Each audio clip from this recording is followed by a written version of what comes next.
people, welcome back. Thank you so much for tuning in. Today I am bringing you my guest and my new friend, Bek.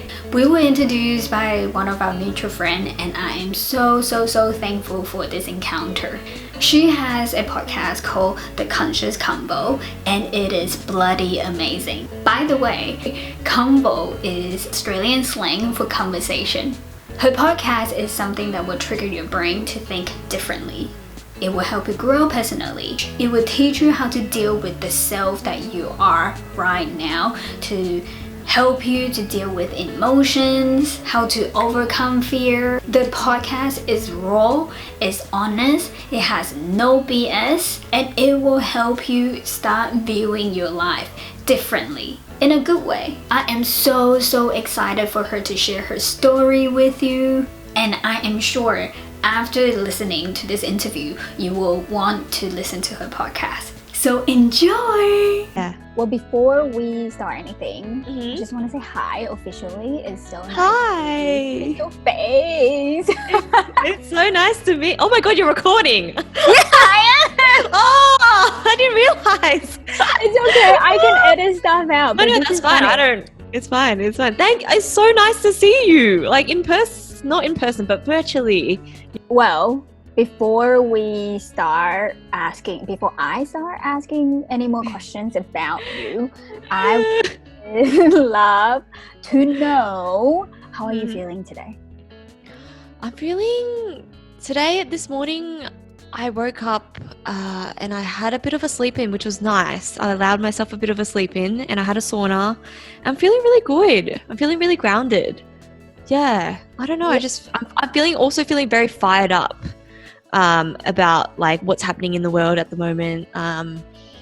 Last night I just felt like writing, so I just wrote like this, like just these words came up and I was like, you know what? I just feel super empowered right now, but super activated in terms of I'm stepping into using my voice. Which is cool because we're doing this and this is me using my voice as well rather than sitting back and asking. So it feels a little bit uncomfortable, but I'm feeling good. How are you? Right now, I am feeling full because I just had lunch. Nice. But yeah. What did you have? No, sorry. I'm not gonna let you steer this. Oh, sorry. See, did you see that? Did you see that? Damn, this is about you, girlfriend. Ladies and gentlemen, I'm a control freak. No, I wouldn't say you are a control freak. You just love to getting to know people, so I love that about you. Well, please tell people more about you. Oh, okay. Well, I'm Bek. Yes. I am the host of Conscious Convo's podcast. I started that last year because I had it on the back burner in my mind for about a year and I was too afraid to really do anything about it. And one thing led to another, some synchronicities here and there, and I decided to finally go ahead and create this platform where I can speak to these amazing people who are living out their purpose, living in alignment and doing the things that they're meant to do here in this world. And I get to connect with them, I get to learn off them, but the main intention for all of it is to really elevate consciousness and to really get people to start questioning themselves, get people to start questioning their beliefs, their emotions, their thoughts, everything, the patterns that they find themselves in, because that was a big part of my own healing journey and I wanted to just share that with everyone, because if it had helped me so much, then I was like, well, surely it's going to help someone else with, and I'm a year into this podcast, and we are 30 episodes in, so I'm really excited and grateful to be on this journey. So that's a bit about me. Yep, and you are doing an amazing job. I absolutely love it. Your podcast details will be in the description below. For those who don't know, who haven't yet listened to the podcast, they wouldn't know that you used to be a nurse. And now you are a gym manager, is that right? Yep. So would you like to tell people how you transitioned that? Yeah, so I was a nurse for a few years in oncology, which is cancer for those who don't quite know that word. I was studying psych originally, and I was a year in and I hated it. I actually just really, really did not like it. At the same time, I was going through I guess you could call it depression. I was going through a really dark period of my life where I didn't know who I was. I didn't know what I wanted to do. I was just doing this course because it was expected of me, because I thought that that was what I was meant to do. Once you finish high school, you don't really question these things. And then after a year of that, pretty much failing the whole year because I barely went to class because I was it was hard for me to get out of bed that year. And then I decided to just completely change course and decided to do nursing on a very impulsive whim, because at the time I was like, well, I really like health, I really like people, I really also want to be of service to people, and I also want to be able to travel. So the travel part was like, that really got me. And then so I decided to do nursing, and I became an oncology nurse for a few years, where I knew at the time it wasn't 100% for me, but I thought, give it a full go, give it 100% so that you can definitely say it's a full no. And I did that, and in my gut it was still a full no. So I decided to actually go and study naturopathy, which is what I'm studying right now, which is the other side of nursing. It's so funny because I was realizing all these things about the healthcare system, realizing all these things about the lack of education with lifestyle, nutrition, health in general. The medical system doesn't promote health. It promotes a band-aid on illness. And that was something that I don't agree with deep within my soul. And I knew that the longer I stayed there, the longer I'd be betraying who I was as a person. So fast forward, I'm studying naturopathy now, and I'm working as a gym manager where I'm feeling very fulfilled and just excited for what's to come, really. Yeah, I love it. Thank you so much for sharing that. And for those who don't know, you can hear so many things on your podcast that will trigger your mind and be like, oh, holy heck, have I been living under a rock? So thank you for helping people to think differently. I know that is one of your missions. Have you heard or seen anything lately that you feel like people should know? Oh, yeah. There is so much going on right now that I would love people to wake up to. I mean, to be quite frank, it's the whole COVID situation, the way the government's managed everything, the statistics that have been falsified, the nurses and doctors that have been speaking out saying, why are we intubating people? Why are we not using the BiPAPs, the CPAPs? Why are we going to ventilators that actually destroys the lungs faster and kills people faster? So many things. Why is the media faking some deaths? Why are people getting death?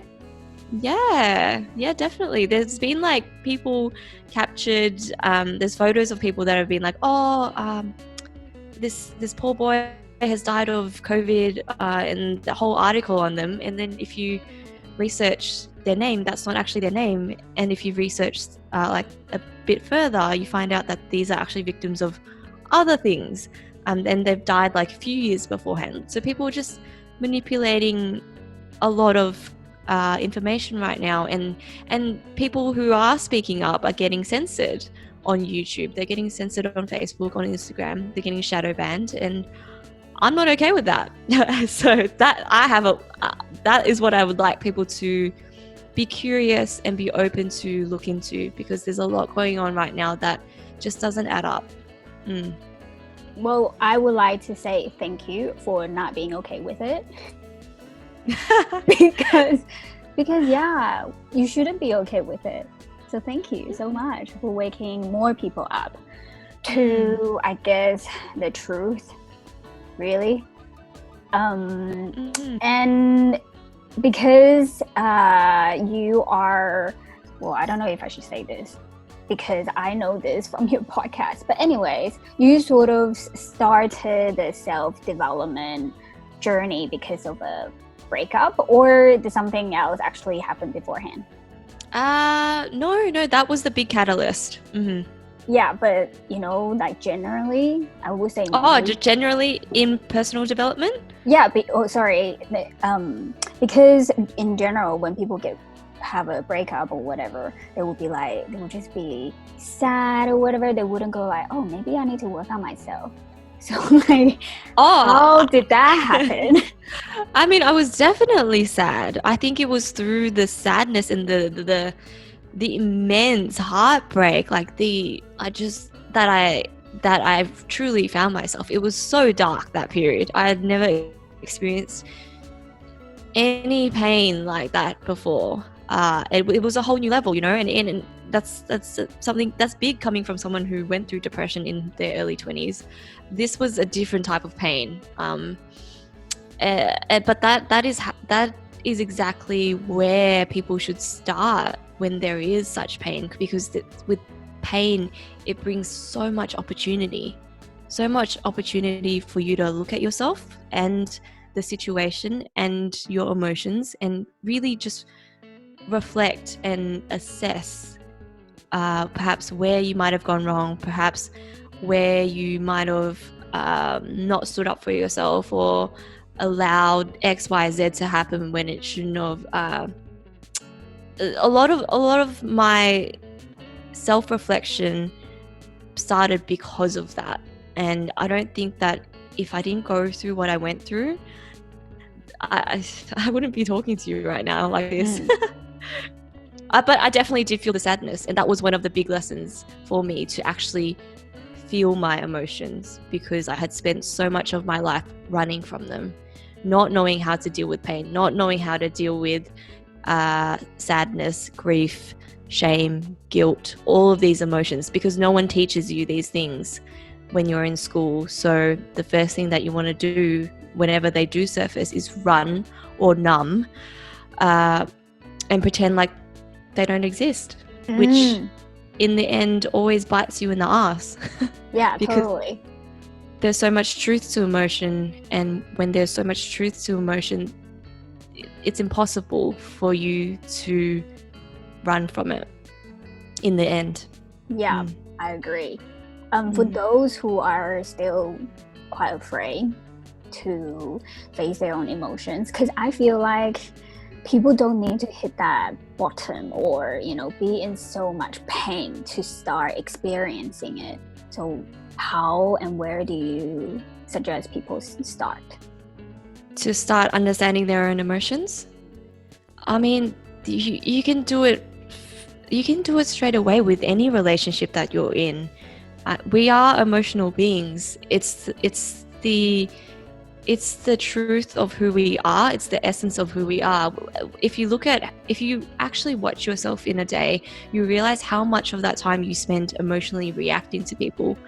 It's just a lot of us haven't developed that awareness of being able to distance yourself and watching those emotions come up.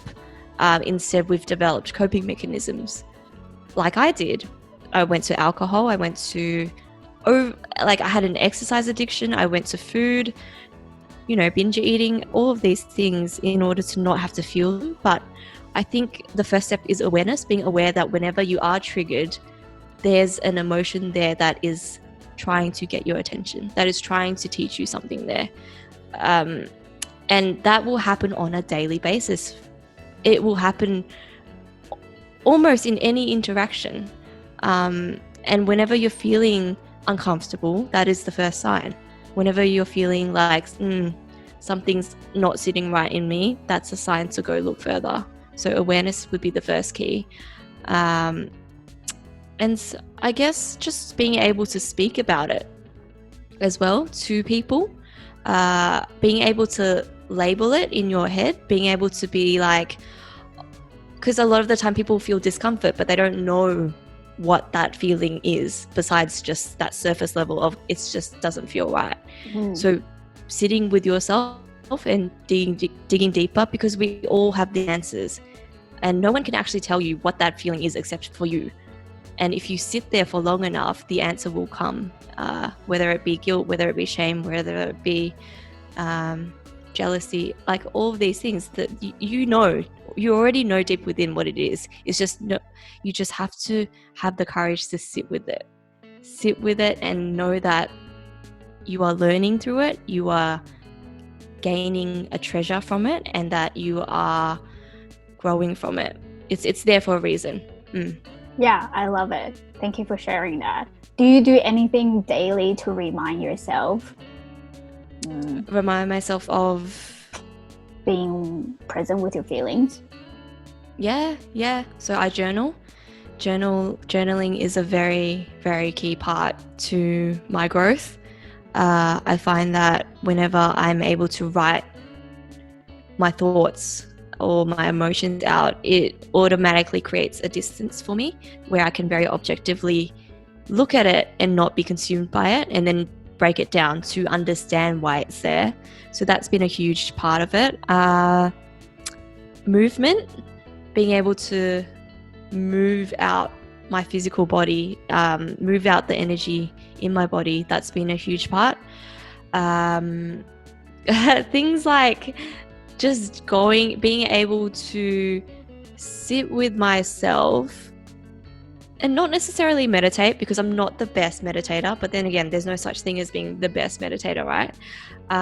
But sometimes I just like to go to the beach or go sit in a park, which we can't really do at the moment, but I've been able to use my backyard, which I'm very grateful for, and just sit there and just look at nature. And there's something about that is so healing, that allows me to connect to myself, because for like, you almost get lost in it sometimes and you forget that this version of you exists, and whatever you're feeling or whatever you're thinking, it surfaces, but with such ease, in that instance, for me anyway. So yeah, those would be the things. Yeah, speaking of many versions of yourself, how many versions, or let's say layers, have you discovered about yourself, or like God.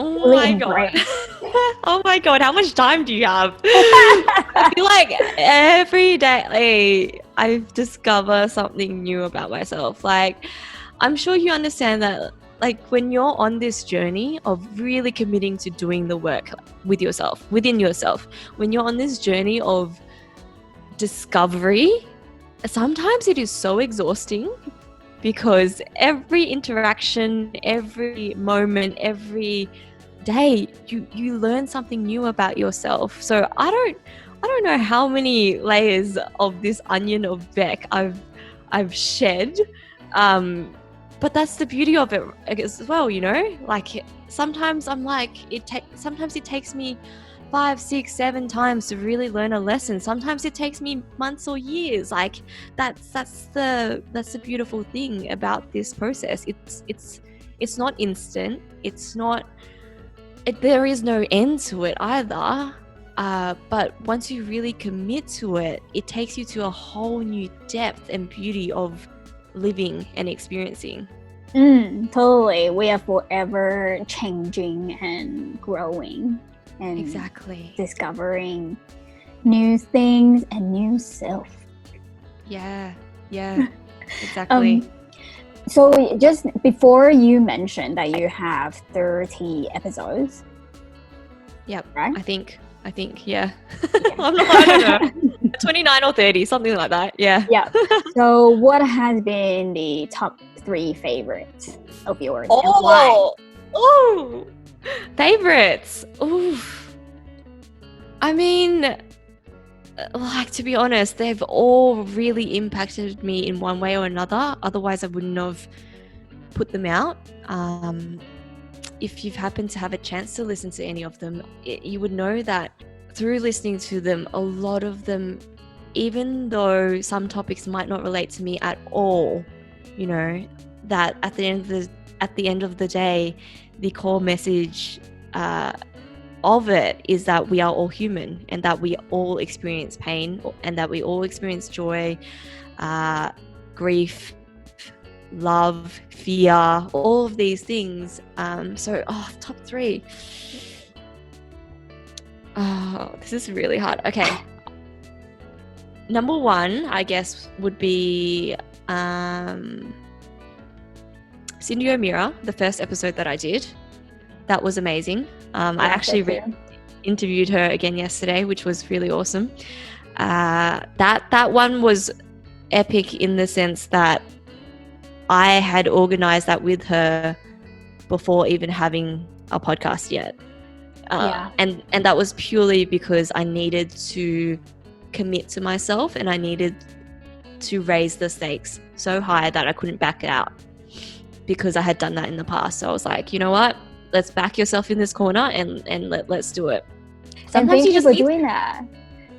Thank you for thanking me. That is so weird. So stop thanking each other. I love it. Second one would be this is so hard.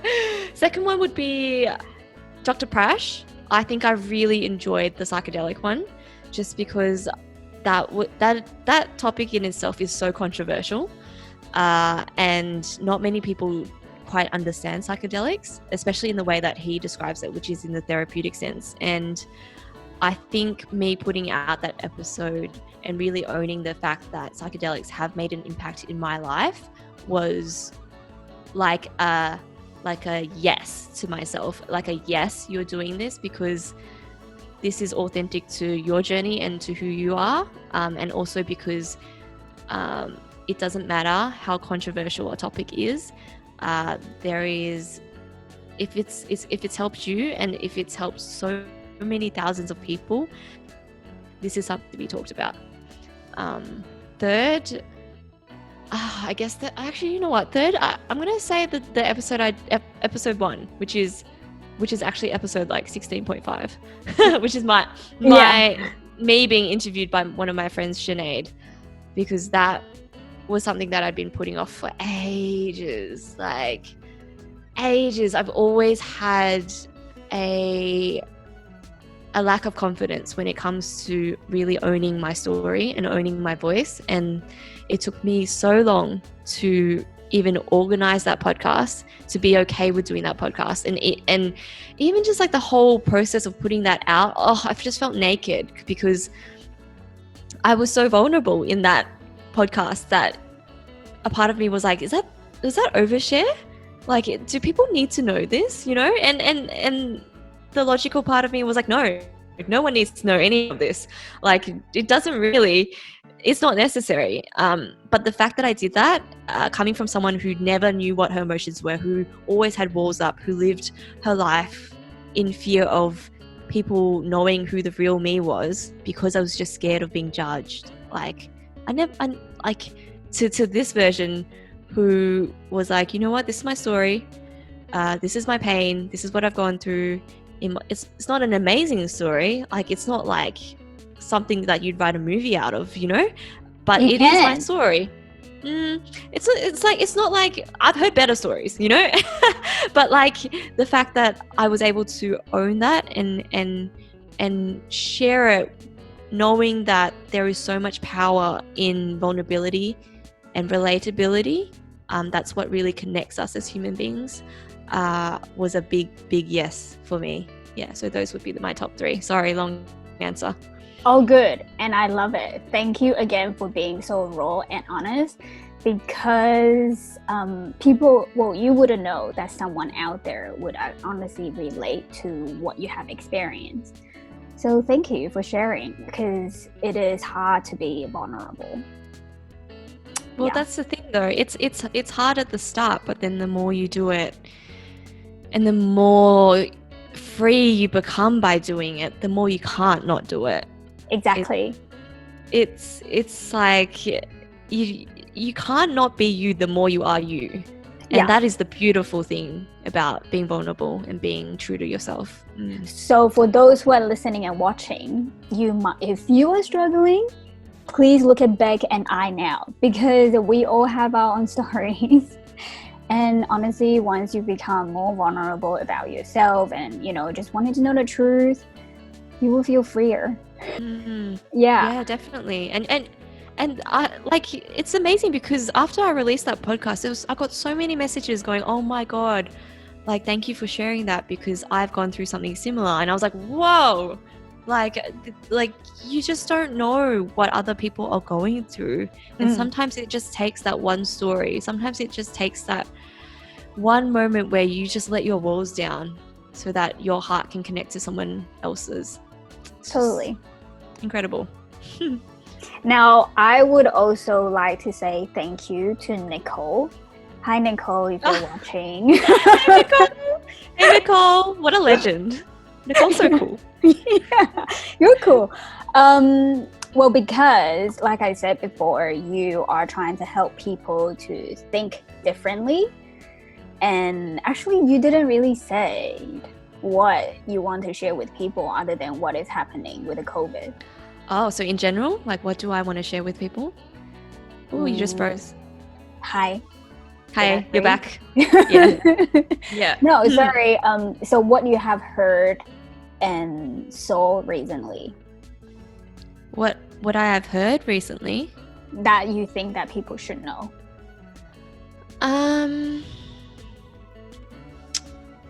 What have I heard recently that I think people should know? Oh, at the moment, I've heard so much, but one thing that I've really cemented within myself is the importance in knowing who you are, the importance in knowing what your beliefs are, in knowing why you have your own beliefs, where they came from, because a lot of the time the beliefs that we hold aren't really our own. A lot of the time the beliefs that we think that are us are actually from our parents or from our authorities in school, from our friendship groups, from our careers. And the beauty of this whole COVID situation right now is the fact that, I mean, I know it's a shitty situation, it is, don't get me wrong, but what it really is forcing a lot of us to do right now is to really find out who we are without our work. A lot of people have lost their work, without that income, without this identity amongst our friends, without the relationships around us. It's really forced us to find out, okay, who am I as a person? What do I like? What lights me up? Is the life that I'm living right now, prior to this situation, was that life in alignment to where I actually want to be, to who I'm supposed to be? So I guess to answer your question, the importance of knowing who you are right now is paramount. I love it. But so you sort of answered it before. How do people start having awareness though? And where do they turn to other than listening to your podcast and watching my YouTube? Yeah, what a plug. I love it. How do people start becoming aware? That is a really good question. To me, the journaling, so it's a daily process, it's a daily process. To me, it was the journaling that really helped because it allowed me to understand objectively, like I mentioned before, but also using the triggered moments, because we do get triggered a lot. But those moments are gold. Yes. I was gonna ask, when you say trigger moments, can you elaborate that a little bit, please? Yeah. So whenever we are in interaction with others, there will be moments where negative emotions will arise. So either you feel irritated, you feel angry, you feel betrayed, you feel frustrated, you feel shameful, you feel guilty. All of these emotions I call are like trigger moments. Whenever you're like, oh, I'm annoyed, but I don't know why I'm annoyed. That is the perfect time to then be like, okay, why? And then in order to gain more awareness, a big part of my journey has been asking the right questions. And it always starts with why. So in that moment, I'm always like, okay, this is happening. I'm feeling irritated. Why? Why? And you dig deeper, and you get more answers along the way. And then instead of like another question that I ask pretty much like freaking every day is like, besides the why is, what is this showing me about myself right now? What is this telling me about myself right now that I can't really see? That's been a really good one. And it's all about the quality of questions. Yeah. The more quality questions we ask, the deeper and more accurate the answers will be. Love it. I would like to add something on the why. Sometimes people ask the wrong why. They will be like, why is this happening to me? I'm sorry, this is not the right why. Yeah, agree. And I used to be one of those people, you know. That's why I was so depressed for so long. I never saw it as asking why with curiosity. It was why as a victimized sense of spite, you know? Like it was an injustice rather than a curiosity. And that's been the main difference with that old Bek and this new Bek, is now that the curiosity part is so key in all of this, in this whole journey of inner work. Like if we're not curious, then how can we actually keep digging? How can we actually keep taking on the nuances, the little bits of information every day with every interaction that is telling us something about ourselves? There's so much to learn, and if we don't have that, then it's really hard. Yeah, you are spot on right there. I know there's a quote somewhere that says that we should stay childlike. It's not being childish, it's just because when we're born to be curious. And because of, you know, the society and the upbringing, we then limit our curiosity. Yes, so 100%. Yeah, so please stay curious. Like be playful, stay curious, you know, be inquisitive. Like there's just so much that part of us has been, I really do believe that part has been schooled out of us from such a young age. And I've spoken about this on my podcast. I can't remember which podcast it was, but I think it was with Jess that we spoke about how the education system, it like as soon as you're in school, you're taught that things like maths, science, English, using logic, using analysis, using critical thinking is the only valuable asset. And straight away it teaches you that creativity, art, problem solving in that way is redundant, and it doesn't offer any practical value to society, which it's taken me a long time, but now I realize that's bullshit. Because, well, like Jess said in that podcast, and it's still stuck to me to this day, creativity is problem solving. And the more we are open to every experience, to every negative emotion, to every trigger, to every challenge, the more we can develop and grow and shed our layers to become the person that we were always meant to be, the true person, the true you. Yeah, I love what you just shared. That actually reminded me of a podcast I listened to long ago. It was on Aubrey Marcus's Do you know I him? love him. So he interviewed Jay Shetty, and they talked about exactly what you said. You know, how in school we get taught math, science, blah, blah, blah, all these subjects, but we never get taught how to deal with our feelings. And it's so important because we are human beings with emotions. Yes. Yet we are not taught to how to deal with our feelings, our emotions. And then I'm pretty sure it was Jay Shetty who said this. He illustrated so beautifully. It's like you are holding a hot coal. And when you're angry or sad or having fear, you're holding a hot coal and you're using this hot coal to throw it to somebody else because you want to hurt them. But at the same time, you're already hurting yourself.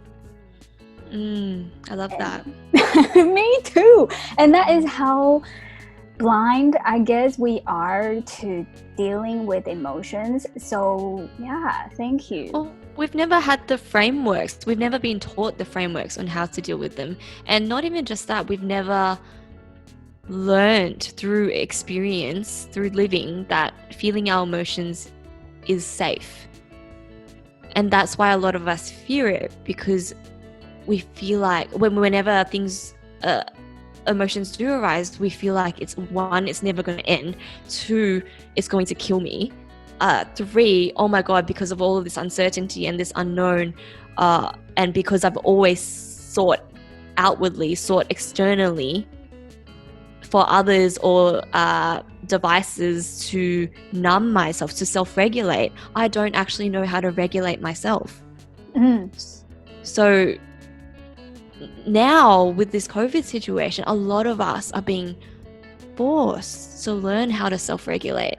A lot of us can't, well, hopefully anyways, because I mean, there's plenty of things you can still do to numb. You can go to food, you can, order that Uber Eats, you can watch that Netflix, you can just continuously scroll on your phone and distract yourself. But hopefully there are some of us out there that are taking this as an opportunity to finally learn how to regulate our own emotions, our own body, to learn that, you know what, maybe I won't die if I feel all of this anger. Maybe I won't die if I feel all of this sadness. Maybe it will actually pass, because emotions aren't forever. They are transient. And the fact that we've been running for so long, people don't remember that fact, that emotions will come, but then they will also go. It's just a matter of, are you going to sit with it during that time to really take the lessons that it's trying to teach you in that moment? Yeah. And I guess it is also hard sometimes, because the way that we were brought up and the society is sort of telling us, how to be a lady, or how men shouldn't feel emotions, or that if you show weakness as a woman, people will take advantage of you, blah, blah, blah. All these, I would say, so many stories. Yeah. So yeah, I would just like to thank you again. No, for you make a really good point. Yeah, for helping people to be like, oh yeah, you know what? Like, why am I believing that? Why do I believe that? Yeah. Speaking of whys, it got me thinking. You said we need to ask quality questions. Is that the word that you said? Yeah, I'm pretty sure. So what would be your top three quality questions that people can start asking themselves? Hello, beautiful people. I hope you are enjoying it so far.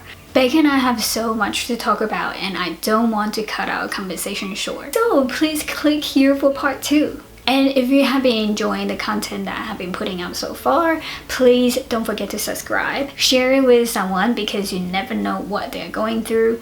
And remember, you're amazing and you are not alone. And I will see you in part 2.